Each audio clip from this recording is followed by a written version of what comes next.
Shalom wekwanyiza kino gitondo mko muzi kiganiro kanguka mushikirizo na jewe Chris Ndikumana. Uno musi turi ku musi wa gatandatu. Ndashima Imana ku bantu bose mutanga intahe zanyu, nubwo abazitanga atari benshi kuko hariho benshi duhura badushinga intahe, ariko ubabajije igituma badatanga muri kanguka bakavuga yuko bazobikora. Ariko nagenda babwire ko iyo utanze intahe cyangwa ubuhamya ubukoze ikintu gikomeye, ubuhaye Imana icubahiro kandi ubukuratera intege uwundi. Mugiye kuraba muri kanguka y'Igifaransa hari intahe nyinshi cyane, ku buryo kuva ku munsi wa gatatu ziba ku murango no mwijoro gushika dimanche ku munsi w'Imana haba intahe ku gatatu, ku wa kane, ku gatanu, ku gatandatu, kwa Mungu zikaba no mwijoro no ku murango, kuko ni benshi cyane, hari benshi cyane batanga intahe. Umuntu wese agiriwe neza, umuntu wese abonye igitangaza acashinga intahe. Ariko rero abavuga ikirundi cyangwa ikinyarwanda ni bake cyane batanga intahe. Turavye abo ndiho agirira neza, nimba wakize, nimba wabuhotse, nimba wakize ingwara, nimba wakijijwe, tanga intahe umenye ko iyo ntahe yawe ikiza ubuzima bw'umuntu canke igafasha umuntu kuva mu vyaha canke agakira ingwara. Rero yitanze intahe wiyumvire ko hari abandi bariko baragirirwa neza. Ikindi nashaka kuvuga nuko nkuko namana bibabwira kenshi ko hari abantu benshi bakoresha amagroupe yitirirwa kanguka ariko bafite intumbero yo kwiba amafaranga abantu. N'ubu rero nashaka nabwire ko hariho abantu batwandikiye batubwira ko hariho amagroupe menshi yitwa ngo Emission Kanguka. Nimba uri muri iyo groupe ya Emission Kanguka, nagenda kubwira yuko iyo groupe yitwa Emission Kanguka si iwacu, si ya Kanguka. Hariho nimero 1920 abo bose mumenye yuko izo groupe si za Kanguka. Rero batwandikiye batwereka ko bariko barabasaba amafaranga, barabaye na nimero mushobora kurunkamo Eco Cash. Nagenda kubwira ko izo nimero sizo nimero zo muri Kanguka murazizi. Benshi bagwa mu mutego kuko babereka nimero y'ukuri yugira mushobora gutanga intahe ariyo 76 80 13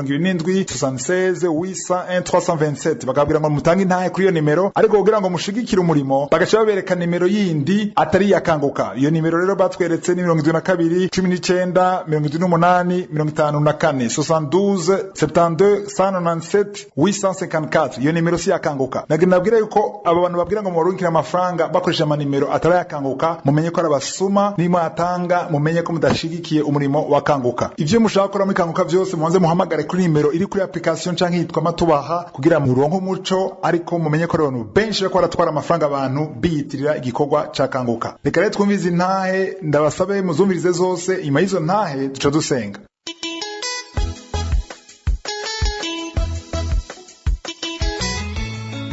Abavandimwe bo muri Kanguka muraho, Yesu nashimwe cyane. Nanjye ntabwo nabura gushima Imana, kandi Imana yarabanye nanjye mu rugendo rurerure. Ni ukuri abantu batanga intahe, inyigisho za Chris Ndikumana ni ukuri ziradufasha cyane, kandi Imana ijya ikomeza imwagure, imusiga amavuta, imwambika imbaraga, imuhe gukomera ndetse no gukomeza abandi. Nanjye ndi umudamu wari umaze imyaka 6 ntegereje urubyaro, ariko ntako ntagize. Twarivuje ahantu hose biranga, ariko isaha y'Imana igeze irikorera. Ubu tuvugana, nubwo natinze gutanga ubuhamya, Imana imbabarire, ntabwo ariko nari narabyifuje, ariko nyine kubera kwa kundi umuntu aba yaratinze gusama, ukomeza uvuga ati Mana natanga ubuhamya uyu munsi, ejo bikagenda uko. Ariko Mana, niyo ni Satani, Imana imbabarire. Nuko rero ndashima Imana yuko Imana yampaye umukobwa mwiza, umwana ufite amezi 2 ubu ngubu.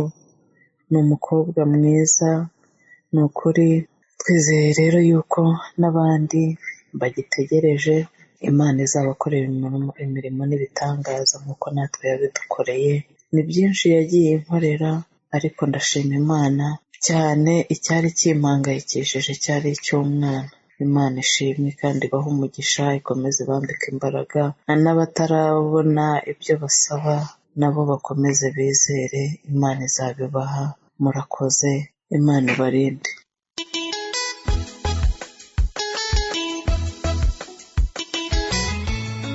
Yesu nashimwe bwoko bw'Imana. Ndabaramukije mwese mu izina rya Yesu Kristo. Amahoro y'Imana abujure mwese. Nanje aka kanya mfashe umwanya kugira ngo nshimire Imana ku bitangaza yankoreye. Ubw'intango naratanguye ndafata, nari mfise ikibazo ca diabete. ndafata muri kanguka ndasengana na kanguka, haragera igihe ndahorokerwa umengo ivyanje niko biragenda neza, ndiko numviriza intahe za bene data bakize, bakavuga ko bakize diabete, bakavuga ko bakize kansera, nkumva bakize sida, nkumva abamama ari mu mayini numvise yakurikiza umwana kuza imyaka 24 n'ibindi bishinga nayo vyinshi.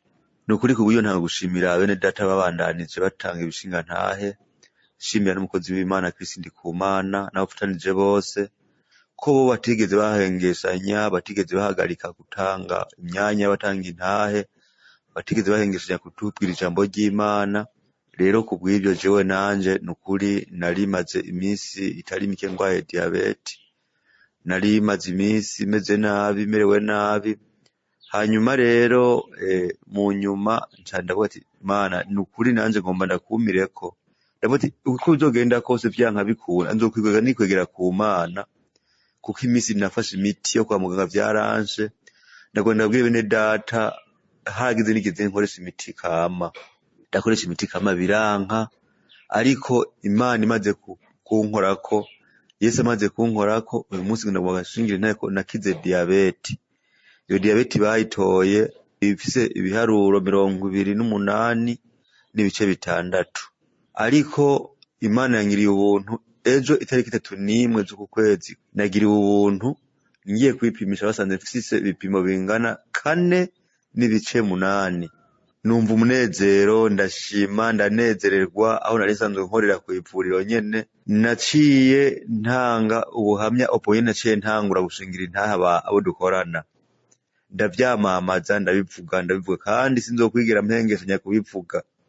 Nzoguma mvuga iyo Mana yanje, ndovuguma mvuga ubumana bwayo, nzoguma mvuga ukuntu nayibonye. Imana ni nini, Imana iragutse bene data, uyizeye ukayigumako ukayizigira ntiyigire kutetereza. Egome n'ivyukuri Imana nta kinanira, ico nk'umuntu ndakubwira nk'ishinga ntahe. None rero nabonye Imana yanje ni Imana, Imana yacu ni Imana itandukanye n'abana b'abantu kandi itandukanye n'izindi Imana. Hanyuma rero abo mfise ishinga ntahe canje mwese mubandanye mufata, Imana ibahezagire. Abagifata mufate, abatarakira mubandanye mufata, kandi wowe umuntu wese yarakekeranya, wewe ufata ukekeranya, wewe ufata mu kanya ukarekura, ukamenga umenga Imana iri kure yawe, ufate uhindure. Yesu nashimwe. Shalome shalome.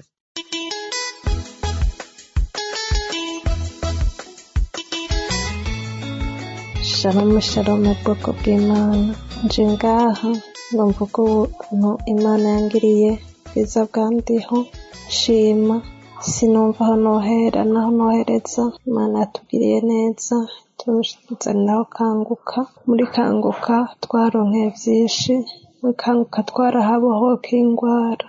None jewe nari mfise ingwara, nari narivuje, nari naragiye kwa baganga, ndagirisha ama examen yose ashoboka, amaradiyo yose ndagirisha, barabura ikintu ngwaye. Mugabo nganguma ntera nshira nyonga gushika ngera ku biro 42, ndi umuntu akuze, ndi umudamu avyaye 3, nkagumana imisonga mu mubiri. Hama ndateba ndavuga nti Mana nta kundi, reka ngende muhira niyakiye ko babuze ingwara yanje, kuko umuganga inkurikirana yari yambwiye ati madamu, hasi nta kindi gipimo gisigaye ko tukugirira atari scanner. Nanje muri uwo mwanya nta mahera ya scanner nashaka kuca ndonka, ndiyakira nyene ndaza muhira. Hama hariho umudamu w'umugenzi ndamubwiye, cyambwiye ati mbe urafise kanguka? Ndamubwira ntoya nta kanguka mfise. Ati reka ndagusabire bagushire muri groupe. Nzokoze cane, nca nguma mfata numviriza. Hama umunsi umwe ndavyuka mfise imisonga myinshi, vyase ko ndyama mfise imisonga myinshi mu nda, mu mugongo, mu mutima, umenga novomisa amaraso, mfise akantu umenga karakaragata nk'akembe baharuza mw'ibere ry'iburyo. Hama vyase ko ndyama, ndavuga nti reka nugurure kanguka, nubwo iba yaraheze Imana iraza kunkiza. Hari 9 y'ijoro, sinibuka umunsi bwaraheze ngira nk'indwi 2. kandi saba n'Imana imbabarire kuba naratevye gushinga intahe ca ndafata ndugura Kanguka yaro 23 z'ukwicumi muri 2021 ndayuguruye arasenga niho yavuga ngo hariho umuntu wakize wababara ngo mu rubavu imisonga myinshi yumva imisonga myinshi umuntu yakire gukira ubwo nyene nza numva ikintu kinjugumije ndajugumira urumva ndahagurwa rwose cane ndaruka ibintu vy'urute ahantu haruzura ca mbona kuryama ya misonga ibirahagaze. Ni vyinshi nabonye muri Kanguka ubu onya numvise n'umutwe canke umwana wanje akambwira ati ndababaraha nca ndamubwira nti wizere Imana iradukiza kandi koko Imana iraheza ikabikora ikadukiza.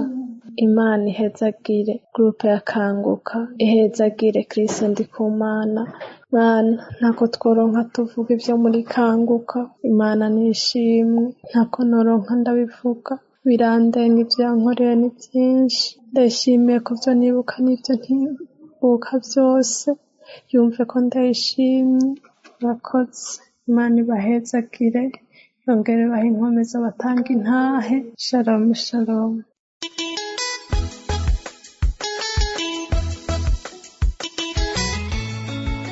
Shalom shalom, ndabaramukije cyane. Hama nanjye ndifuza gutanga intahe ku byo Yesu Kristo yankoreye. Ndi umwe mu bakunzi ikiganiro cya Kanguka, cyaramfashije. Narabonye ukuboko kw'Imana, narabonye ubutabazi bw'ijuru, nahakuye imbaraga zidasanzwe. Hama jewe kuva mu mwaka wa 2017 narumva Kanguka sinayitaho narayikengera, ariko narabonye ubushobozi buri muri Kanguka hari Imana kwere. Jewe ndi mu bihugu vy'Abarabu kuva muri 2019 bampaye ishyano ndarigumana ndagwara ndivuza biranka, ndafata imiti biranka, haragera igihe rinserereza naryama bikanigura nkakwa gupfa nkamererwa nabi, bandungekera Kanguka simyiteho sindayumvirize. Harageze igihe rimfata ari 6 z'umurango mejeje akazi, bari baje gufungura ngiye kuryama carirambyuka nimfata umutwe urameneka makwa gupfa, ndabura uwuntabara, ndabura uwumvu, ndahamagara n'abantu bari bahari baranka kunyitaba, ndagwara ndaremba ndamererwa nabi, ndaguma ngaho ndasenga ingeshano baremaye nayo ndarimaranye igihe kirekire cyane. Ukuntu rero baremaye nafungura nkanywa icayi n'umukate, nkaribwa nkacika intege, nkaribwa nkadiyara nkacika intege, n'impuzu bikananira kwiyambika, nkamererwa nabi cyane. Ryari rimereye nabi cyane, ivyo bambwira byose nabifata ariko nta cyavamo. Ku itariki 15 niho natoye Kanguka, kandi maze kumviriza Kanguka umukozi w'Imana arasenga. Hageze ahasenga aravuga ko hari umudamu yari yishano umwanya nize sakumba atangura kudaho. Agitangura gusenga cyantangura kumva ntanguye kuzengererwa, ndazengererwa ndacika intege, ndahagurwa, ndamererwa nabi, ndadaho ndatapika. Bigeze aho araheza gusenga, amaze igihe guheza gusenga ca ndaryama biranka ko mbyuka, nkuma nacitse intege, numva umengo sinzi yondi. Narabonye ukuboko kw'Imana, narabonye ubushobozi bw'Imana. Kuva ico gihe n'izi saha ndafungura neza, sinkiribwa. Ndashima Imana yankijeje, naringeze habi, narinseserewe cyane, ariko narabonye ukuboko kw'Imana, narakuriye ubushobozi, narakuye imbaraga zidasanzwe. Ubu ndakomeye, meze neza, ndashima Imana uko biri kose. Yongera arasenga kwindi Kanguka ikurikira, aravuga ko hari umumakize ubabara mu ifyigo. Nanje nari ndibimaranye igihe, ndaranka ko magarara, nkakoma induru, nicara kugira amaguruke bikambera urugamba. Naho nyine narakuye ubushobozi, narakize, ndameze neza, ndakomeye, nta kibazo na kimwe mfite.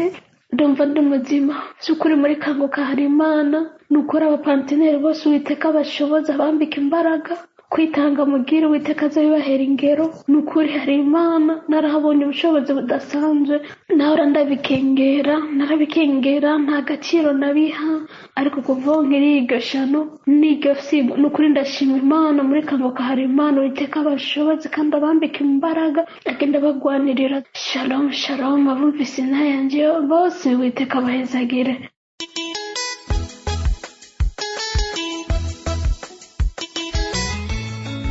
Chers frères et sœurs du Congo-Ka, bonjour. Je suis une Gabonaise vivant à Libreville. J'ai 37 ans. J'ai reçu Congo-Ka par le biais d'une amie. C'était en 2020. Elle m'avait envoyé un audio et puis elle m'avait demandé de télécharger l'application. Elle m'avait dit d'écouter les témoignages du samedi. J'avais écouté un témoignage du samedi. Après, j'ai laissé tomber. Je viens là ce matin rendre grâce à Dieu pour un grand miracle qu'il a accompli dans ma vie. Je vis avec mon mari, ça va faire 17 ans. Et en 17 ans, j'ai jamais eu de retard.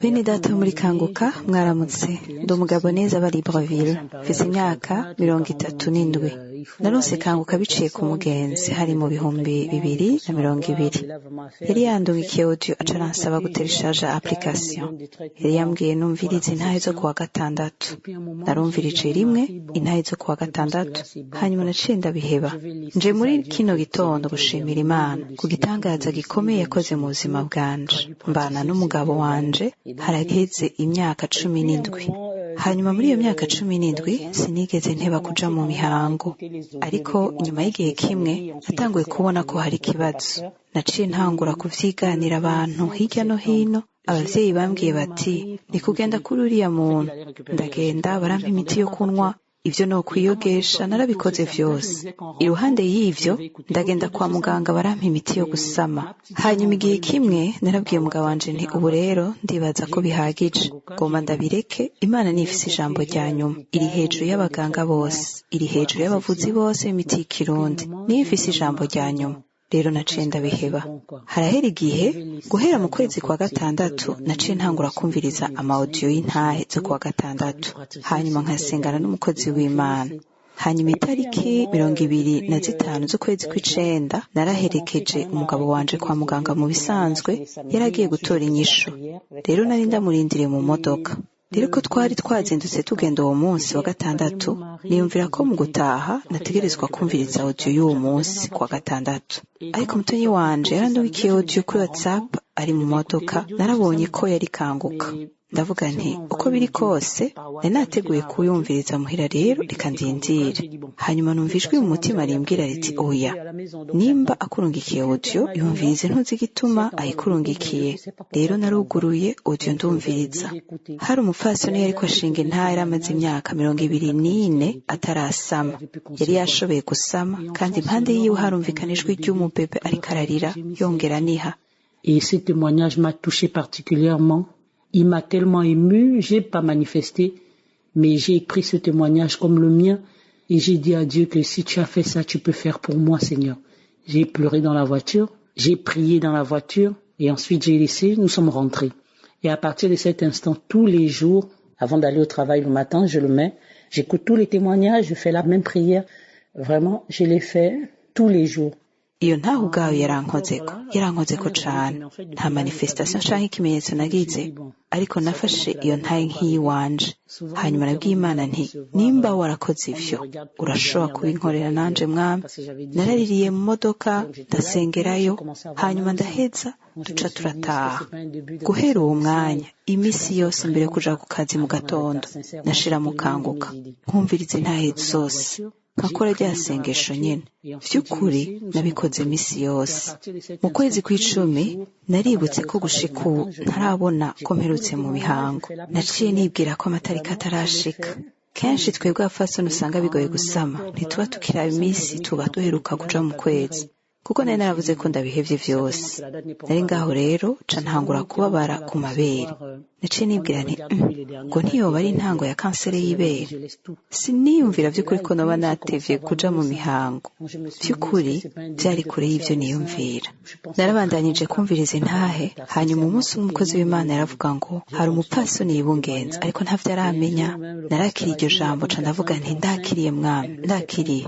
Mvuye ku kazi naciye nja kugura agatesi ka grossesse, agatesi ko kuraba ko mfise imbanyi. Hanyuma maze gushika muhira, nico kintu ca mbere nakoze. Narakoye isakoshi ca ndagira ku gatesi. Et là, par miracle divin, les 2 barres sont affichées. J'ai pas crié. En fait, je sais même pas quelle émotion je me suis sentie. Et j'ai tout de suite filmé et envoyé ça à ma meilleure amie. Automatiquement, elle a dit non, tu as fait ça quand? J'ai dit non, je viens à peine de le faire. Elle a crié, puis j'ai dit non, il y a quelque chose qui va pas, il doit avoir un défaut sur ce test, il y a quelque chose qui va pas. Donc, tout de suite, j'ai pas cru, en fait. Mais je me suis mise à prier, j'ai dit, Seigneur, c'est toi qui as le dernier mot. Si tu as dit que ça arrivait, c'est que ça arrivait, Seigneur. Et je te remercie. J'ai rendu grâce au Seigneur aussitôt.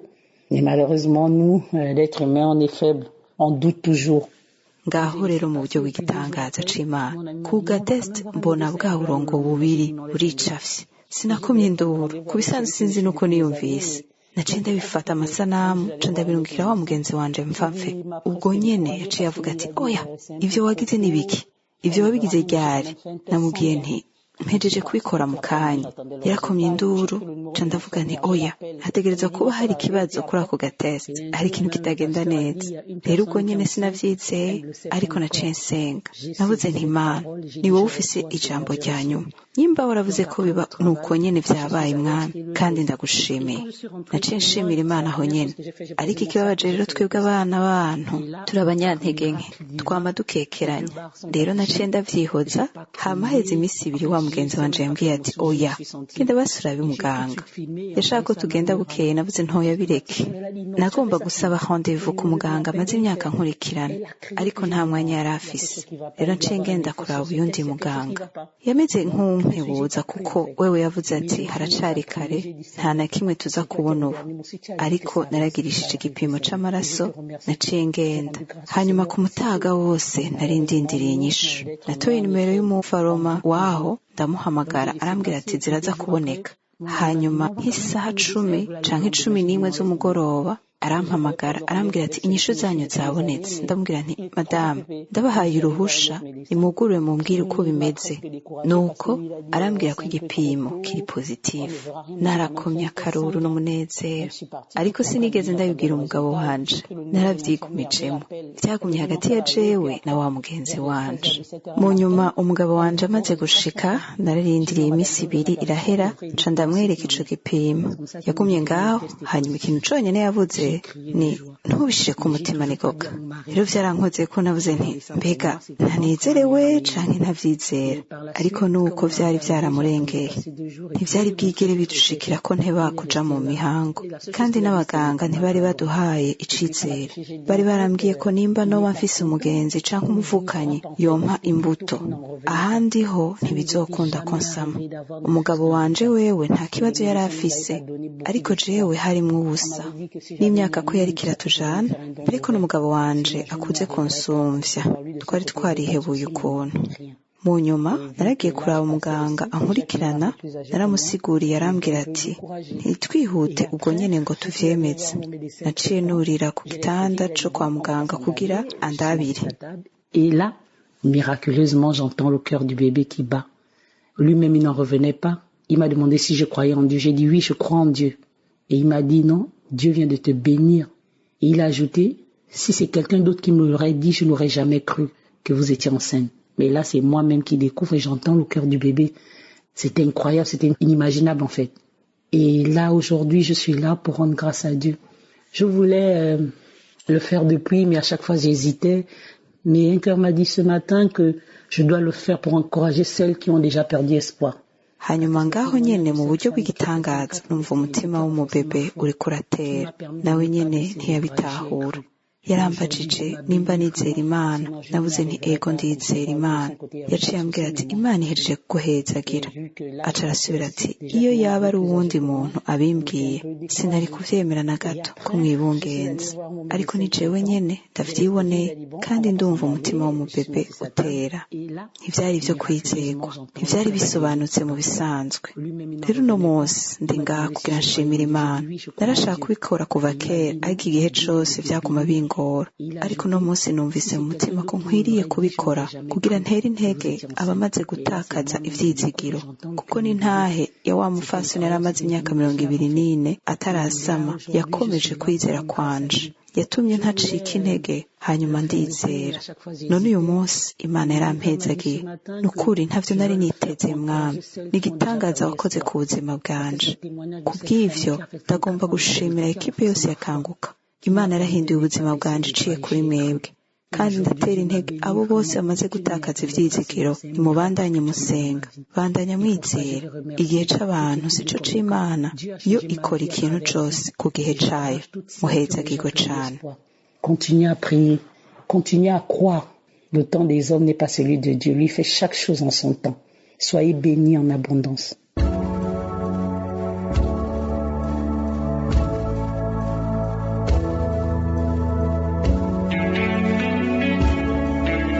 ubu tugeze mu mwanya w'amasengesho. ni umwanya udasanzwe, ndazi ko ari benshi mu mpande zine murindire n'amasengesho. nk'uko nawe ndabivuga, jewe sinkiza, Yesu niwe akiza. rero wewe witeze ko Yesu ashobora kugukiza, nama ndagusaba ko utaja ahantu hari urwamo. hari abasenga bari mu bantu benshi bambaye amayekuteri, hari urwamo. vyiza nashaka vy'ukuri, nimba ushaka kubona ikiganza ca Yesu, biha agaciro, uja ahantu wiherere, hanyuma ufate aho ubabara, ushika ikiganza aho ubabara, aho ubaza kugwaye, ukekeranya utazi neza aho ushika ikiganza, ushira ikiganza ku mutima. hari abantu benshi bagira bakire muri kano kanya, hari abadamu baza kubohoka bifuza uruvyaro. turahamagara ndiho. Imana uyamagaye irumva. ijambo ry'Imana rivuga neza muri Zaburi 30:2, Psalm 30 verset 2, amverse amwe murongo wa 3, avuga ngo Uhoraho Mana yanje, ngo naguhamagaye urankiza. umuhamagaye arumva. Imana yacu irumva. nimba ufise ugutwi, nuko Imana yawe nayo nyene yumva. reka rero tugiye duhamagara Imana mw'izina rya Yesu. Yesu aravuze ngo muzosaba Data cyose mw'izina ryanje, jewe Yesu nzogikora. Yesu arabikora. nitwahamagara Data mw'izina rya Yesu. rero twizere twese, twizere kugenderwa. niwitege yuko uteza kumva manifestation. hari abaza kugira manifestation, hari n'abako ari manifestation mu bikindi ko karaba ku mubiri wawe ubunyene, ariko ngenda babwire yuko udategerezwa kugira manifestation. nutegereza kumva ikintu kibaye kuri wewe, ariko wewe wizere gusa. nubwo ntuvuga ingwara yawe,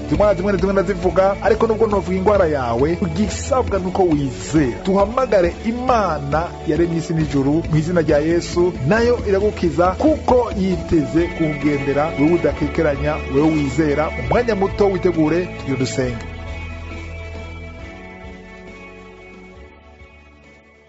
nongeye kuza imbere yawe Mana ushobora byose. urakoze kuri Imana, urakoze ko wumva amasengesho, urakoze ko wishura. turagushimiye ku ntahe zose twumvise. ndakweretse abantu bakora sengana nanje mu kano kanya, ndakweretse bari mu mpande zine z'isi. umuntu wese ashize ikiganza aho ababara, umuntu wese yiteze kugenderwa nawe. ijambo ryawe ratubwiye ngo nitwasemerera, nitwaduza ijwi tukaza imbere yawe, ngo Mana urishura. uko rejo ni kuno munsi nihinduka. uri El Shaddai, uri El Gibo, uvuga rimwe bikaba. ntawe uhanye nawe, wewe wugaye ntawe wugurura, wuguruye ntawe wugara. icubahiro cyose kibi cawe. ndagushima ku bana bamaze kuvuka bana n'amasengesho. ndagushima ku badamu bafise abana mu nda, mw'izina rya Yesu. ndasengeye abana bari mu nda, mw'izina rya Yesu. mpagarika ikintu cyose kivuye ku mwansi gishobora kuzibira uruvyaro. ndatuye intsinzi, ndatuye ubuntu bwawe, ndatuye ubushobozi. urakoze Mana ku madeliverance uriko araba. urakoze ku bantu bariko baragenderwa. hari abantu bariko baragenderwa mu buryo budasanzwe.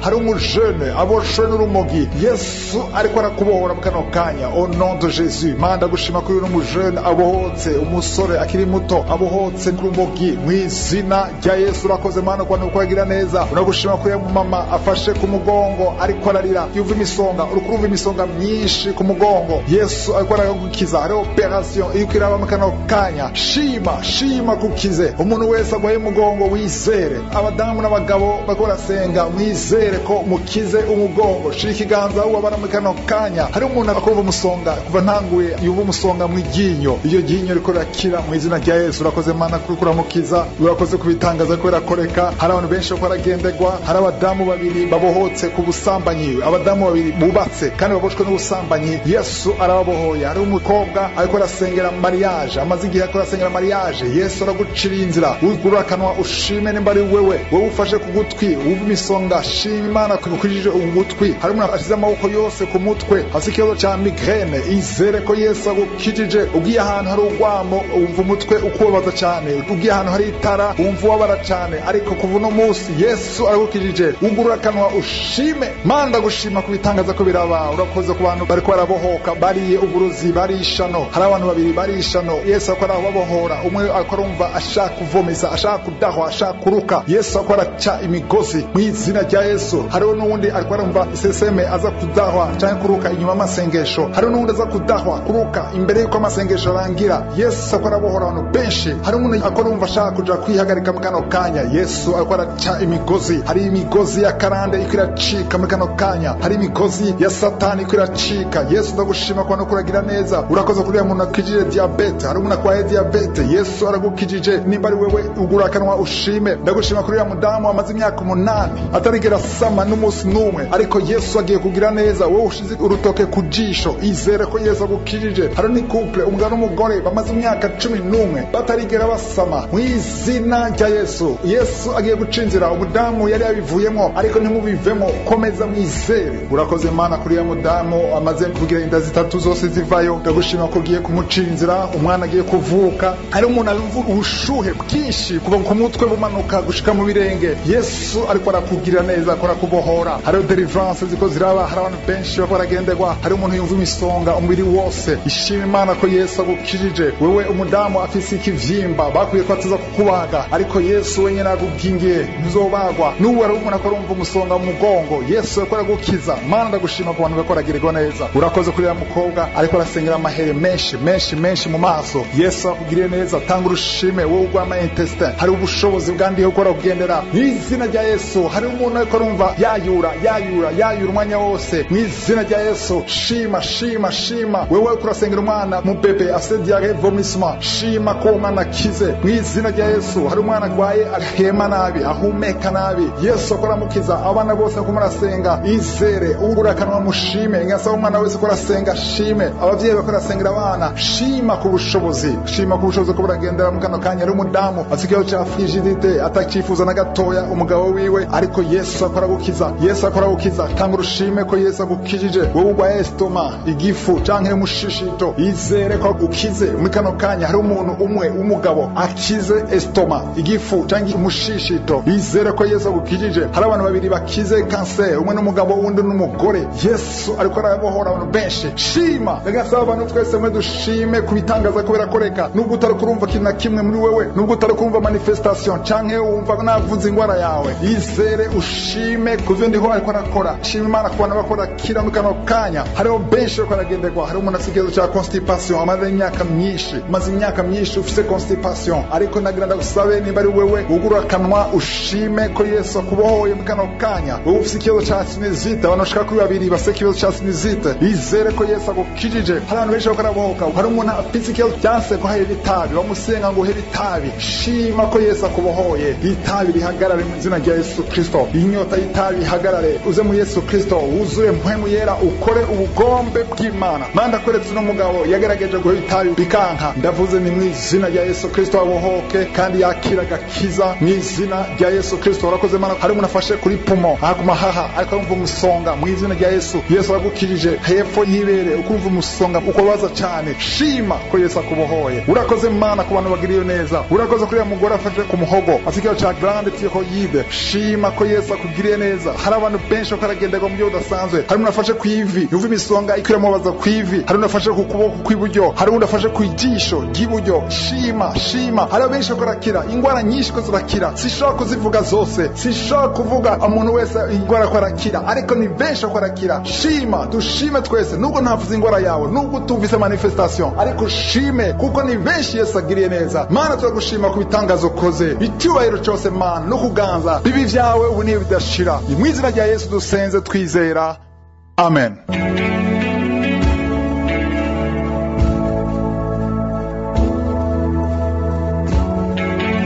Umuntu azobona ibimenyetso bigaragaza ko yakize canke akaba ashaka kwakira umwami Yesu kugira aronke ubugingo budashira, ushobora guhamagara ku gasaraba 256 781 377 337 plus 256 781 377 337. Ku baba muri Canada canke muri Amerika mushobora guhamagara ku 613 462 93 613 462 93 52.